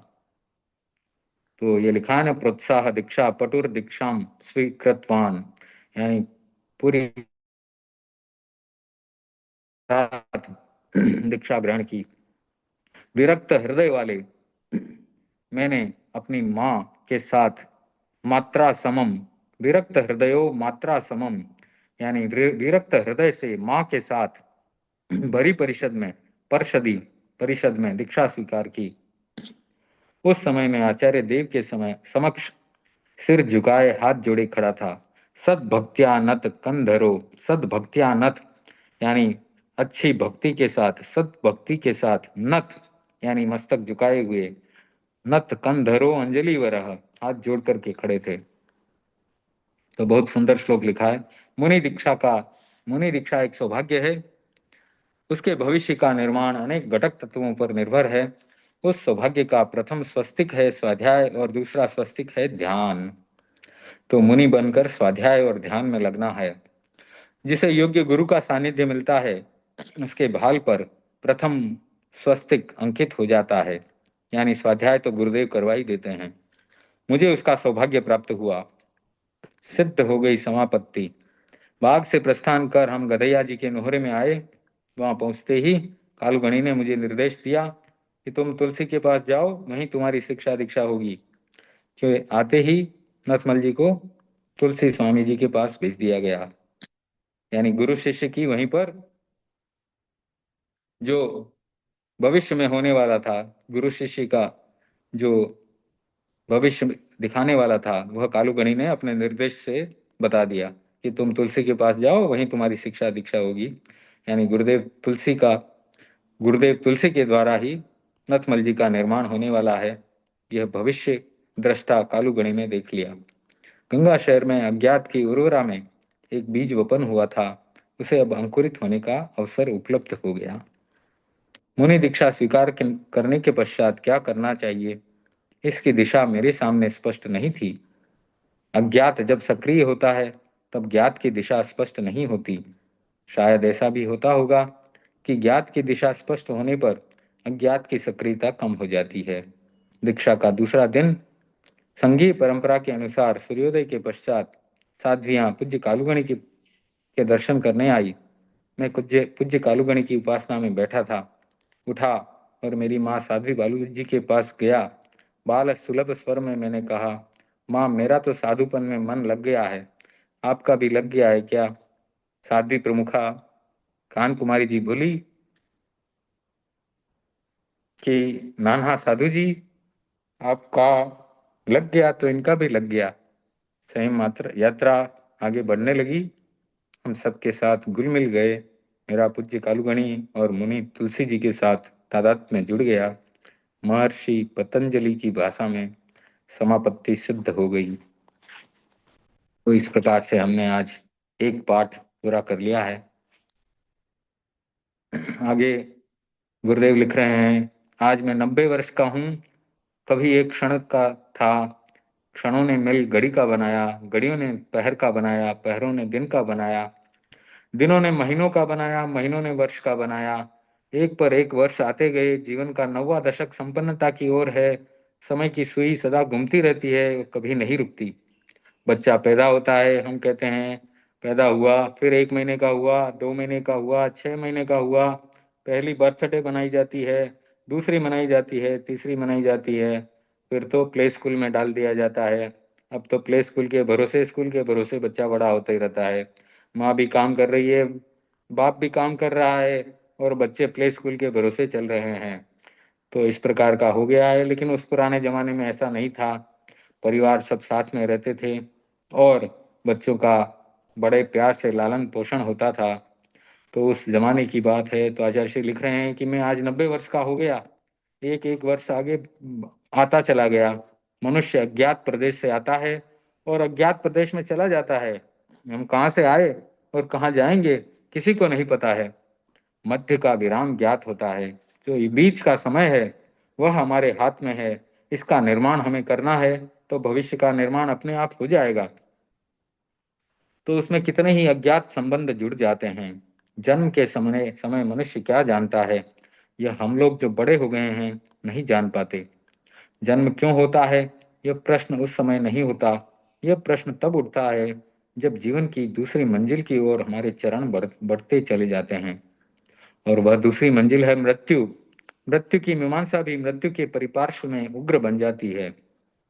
ये दोनों अज्ञातवास की धाराएं हैं। इनका रहस्योद्घाटन तर्क की पृष्ठभूमि पर नहीं होता। जन्म के समय हम कुछ नहीं जानते, और जब मृत्यु के नजदीक आते हैं तब भी हम कुछ नहीं जानते कि हम कहाँ जा रहे हैं।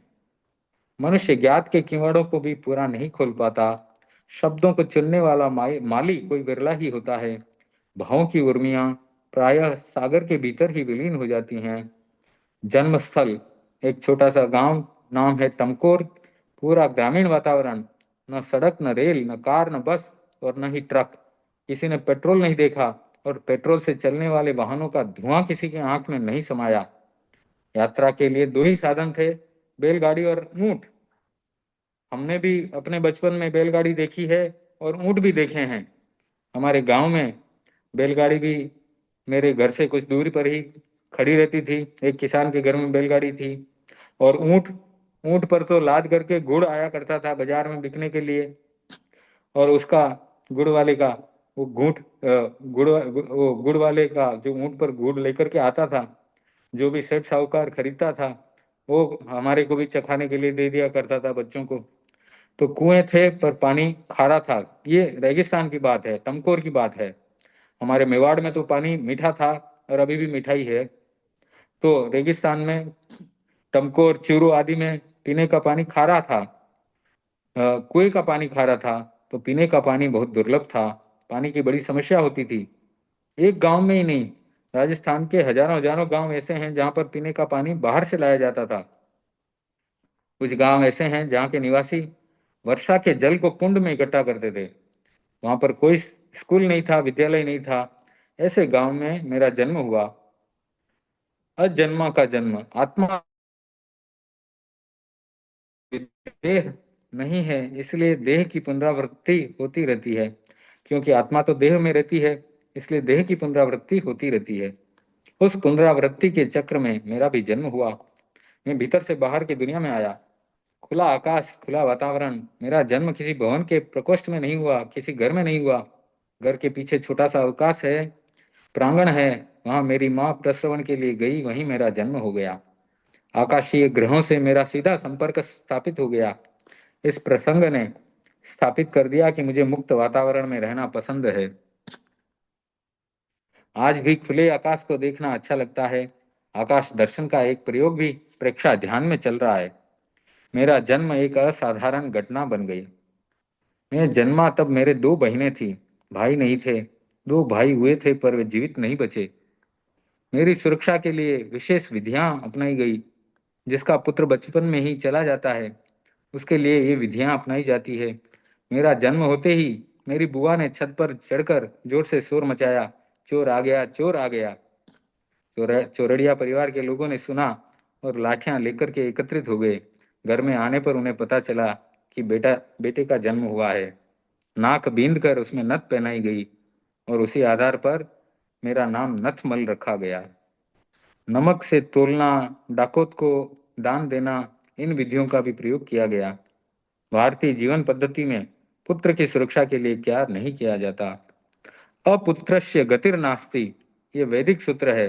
यानी अपुत्रस्य यानी जिसके पुत्र नहीं होता उसकी अच्छी गति नहीं होती। गतिर नास्ति, गति न अस्ति, उसकी अच्छी गति नहीं होती। इस सूक्त से इस सूक्त में पुत्रेषणा और पुत्र रक्षा के प्रयत्नों की प्रतिध्वनि है। तो लोग पुत्र देवी देवता से मांग करके भी लेते हैं और उसकी सुरक्षा भी करते हैं। पिता की स्मृति। मैं 2.5 मास का हुआ तब मेरे पिता श्री तोलाराम जी का स्वर्गवास हो गया।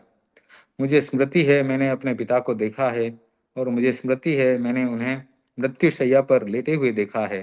2.5 मास के शिशु को क्या स्मृति का अधिकार है? अधिकार की व्याख्या मैं नहीं कर सकता। मैं अपनी स्मृति का अविश्वास भी कैसे कर सकता हूँ? गर्भस्थ शिशु के बारे में भी अनेक रहस्यपूर्ण बातें आगम साहित्य में मिलती हैं। आज का विज्ञान भी इस विषय पर नया प्रकाश डाल रहा है। जीवन के हर नियम को समझना अब तक भी हमारे लिए संभव नहीं बना है। हम जितना जानते हैं वह हमारी ज्ञान की सीमा नहीं है। ज्ञात सत्य से अज्ञात सत्य बहुत ज्यादा है। मेरा ज्ञात जगत से संबंध बढ़ने से पहले ही टूट गया। मेरी माता के लिए अब एकमात्र आलंबन में ही था। एक 2.5 मास का बच्चा क्या कर सकता है और क्या सहारा दे सकता है? किंतु आलंबन कुछ कर सकने और देने में नहीं होता, वह होता है प्यार में, सुनहरे सपनों में। वैसी माताएं अपवाद रूप ही होंगी जिनका अपनी संतान से प्यार न हो और अपनी संतान के भविष्य के लिए आशाओं का ताना बाना न बुनती हों। समय की दूरी को काटने की कोई कैंची है तो वह है आशा। आशा ही आशा में मैं शिशु से किशोर हो गया। मेरे पिता 4 भाई थे। 3 भाई विद्यमान थे, उनका हमें पूरा पूरा सहयोग था। चौरड़िया परिवार के अन्य अनेक मुख्य लोगों का भी सहयोग था, पर मेरा और मेरी दोनों बहनों के लालन पालन का पूरा दायित्व मेरी मां पर ही था। विक्रम संवत 1977 का समय, जब चीजें सस्ती थी, कुछ पास में था और दुकान भी चलती थी, भरण पोषण में कोई आर्थिक संकट नहीं आया। पर भारतीय पद्धति से परिवार में पुरुष का न होना अपने आप में सबसे बड़ा संकट है। उसका अनुभव अपनी संतान को नहीं होने देना, यही है मातृत्व। मेरे दादा का नाम था बीजराज जी। वे बहुत सरल और भद्र प्रकृति के व्यक्ति थे। वे ऊँटों को लेकर भिवानी जाते, वहां से सामान खरीद कर लाते और टमकोर में व्यवसाय करते। उन्होंने एक बार कहा था कि मेरे घर में कोई भाग्यशाली व्यक्ति पैदा होगा। मैंने उन्हें नहीं देखा, उनके चारों पुत्रों को देखा। सबसे बड़े पुत्र का नाम था गोपी चंद जी। वे भद्र प्रकृति के व्यक्ति थे। दूसरे पुत्र का नाम था तोलाराम जी। वे मेरे आने के बाद शीघ्र दिवंगत हो गए। उनके बारे में यह प्रसिद्ध है कि वे हमारे गांव के एक सुंदरतम व्यक्ति थे, व्यापार में भी कुशल थे। उन्होंने एक दिन मेरी संसार पक्षिया माँ बालूजी से कहा, तुम एक पुत्र को जन्म दोगी पर मैं नहीं रहूंगा। बालूजी तत्काल बोल उठी, ऐसा बेटा मुझे नहीं चाहिए जिसके आने पर आप न रहें। तीसरे पुत्र का नाम था बालचंद जी। पिता के स्वर्गवास के बाद वे हमारे संरक्षक बने। चौथे पुत्र का नाम था पन्नालाल जी। उनका व्यवहार बहुत ही मृदु और करुणापूर्ण था। तीसरे पुत्र का नाम था बालचंद जी। पिताश्री के स्वर्गवास के बाद वे हमारे संरक्षक बने। चौथे पुत्र का नाम पन्नालाल जी। गोपी चंद जी के पुत्र महालचंद जी थे। उनसे मेरा बहुत लगाव था। मेरा काफी समय उनके साथ बीतता था। एक बार वे बंगाल में अपनी दुकान संभालने के लिए गए। वापस आए तब मेरे लिए एक घड़ी व टॉर्च लाए। घड़ी मुझे दी। मैंने अनुभव किया कि जैसे काल बोध मेरे हाथ में आ गया। उस समय गांव के बच्चों के लिए हाथ की घड़ी एक बहुत बड़ा उपहार था। टॉर्च को पाकर मैंने अनुभव किया कि प्रकाश मेरी मुट्ठी में आ गया। जब चाहता तब मेरी साथियों के मुंह पर टॉर्च का प्रकाश फेंक कर उन्हें आश्चर्यचकित कर देता। गांव के लोग लालटेन और मशाल से परिचित थे, टॉर्च से परिचित नहीं थे। बिजली का तो नाम ही नहीं था। हम कुछ साथी रात को गलियों में खेलते, पूरा अंधकार छा जाता। मुझे अंधेरे में डर लगता था। मेरे बाल साथी मुझे घर पर छोड़ने के लिए मेरे साथ आते। कभी कभी घर के दरवाजे तक छोड़कर चले जाते तो घर के आंगन को पार कर भीतर जाना भी मेरे लिए कठिन हो जाता। पता नहीं क्यों, भय का संस्कार मुझ में प्रबल था। महालचंद जी का युवावस्था में ही स्वर्गवास हो गया। पिता दुखी, माता दुखी, सारा परिवार दुखी हो गया। मुझसे वे बहुत स्नेह रखते थे। मुझे भी बड़ा दुख हुआ। अंतर मन में एक चोट लगी। जीवन के प्रति किसी अज्ञात कोने में एक अनास्था का भाव पैदा हो गया। मेरी दोनों बहिनें मालीबाई पारीबाई अपने अपने ससुराल में थी। घर में मेरी माँ और मैं दो ही थे। रात्रि में सोने के लिए एक वेतनभोगी महिला आती थी। एक और माँ, दूसरी ओर वह महिला, और बीच में मैं सोता था।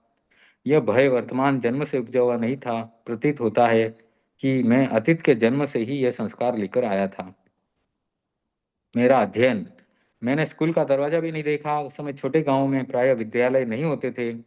बच्चों की रुचि खेल कूद में ज्यादा होती है, पढ़ने के प्रति आकर्षण नहीं होता। गुरुजी विष्णुदत्त जी एक पाठशाला चलाते थे। उनकी पाठशाला में व्यापारी समाज के बच्चे आजीविका के उपयोगी वर्णमाला, पहाड़े और महाजनी विद्या का गणित सिखाया जाता था। मेरे ननियाल वाले खियासर को छोड़कर सरदार शहर में बस गए। एक बार हम लोग 6 मास तक वहां रहे। वहां नेमनाथ सिद्ध पाठशाला चलाते थे। उनकी धार्मिक आस्था का केंद्र तेरा पंथ था। वे शास्त्रों के अच्छे ज्ञाता थे। शास्त्रीय चर्चाओं में उनका अच्छा उपयोग होता था। आचार्य तुलसी ने कालू यशोविलास में उनका उल्लेख किया है। उनकी पाठशाला में कुछ महीनों तक मैं जाता रहा, पर क्या पढ़ा यह मुझे याद नहीं है। तो आज यहीं पर इस प्रसंग को संपन्न करते हैं। आचार्य श्री महाप्रज्ञ जी की जीवन यात्रा यात्रा एक अकिंचन की, इसका शुरुआत कर दिया है। आगे आगे जैसे अवसर मिलेगा इसको पढ़ेंगे। तो आप सबको जुड़ने के लिए धन्यवाद। परम पूज्य गुरुदेव की आज्ञा को आज की क्लास को संपन्न करते हैं। परम पूज्य गुरुदेव की आज्ञा से मंगल पाठ। ओम ह्रीं नमो अरहंताणं, ओम ह्रीं नमो सिद्धाणं, ओम ह्रीं नमो आयर्याणं, ओम ह्रीं नमो वज्जायणं, ओम ह्रीं नमो लोये सब्बसाहणं। ऐसो पंच नमुक्कारो सब्ब पावपनाशनो मंगलानं च सब्वेसिं पढ़मं हवै मंगलम। चत्तारि मंगलम अरहंता मंगलम, सिद्धा मंगलम, साहू मंगलम, केवली पणत्तो धम्मो मंगलम। चत्तारि लघुत्तमा अरहंता लघुत्तमा, सिद्धा लघुत्तमा, साहू लघुत्तमा, केवली पणत्तो धम्मो लघुत्तमा। चत्तारि शरणं पवज्जामि अरहन्ते शरणं पवज्जामि, सिद्धे शरणं पवज्जामि, साहू शरणं पवज्जामि, केवली पणत्तं धम्मं शरणं पवज्जामि। विघ्न हरण मंगल करण स्वाम भिक्षुनो नाम, गुण ओळख स्मरण किया सरे चिंत्या काम। विघ्न हरण मंगल करण स्वाम भिक्षुनो नाम, गुण ओळख स्मरण किया सरे चिंत्या काम। विघ्न हरण मंगल करण स्वाम भिक्षुनो नाम, गुण ओळख स्मरण किया सरे चिंत्या काम, सरे चिंत्या काम, सरे चिंत्या काम। अंगूठे अमृत बसे लब्धि तणा भंडार, श्री गुरु गौतम समरिये मन वांछित फलदातार, मन वांछित फलदातार। भूसग्गहरं पासं पासं वन्दामि कम्म गणमुक्कं, विषहर विषनिन्नासं मंगल कल्याण आवासं। विषहर पुल्लिंगमन्तं कंठे धारयिजे श्यामणुओ, तस्य गहरोगमारी दुष्ट जरा जंति उसामं। चिट्ठव दूरे मंतो तुझ प्रणामो भी बहुफलो हुई, नर तिरिये सुविजीवा पावन्ते न दुःख दोहगम।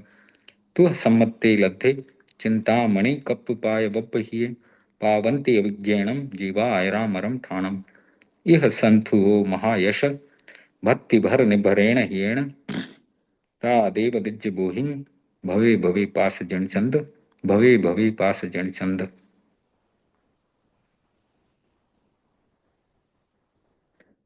Thank you for joining today. जय जिनेन्द्र। आज की मीटिंग को संपन्न करते हैं। ओम अरहम।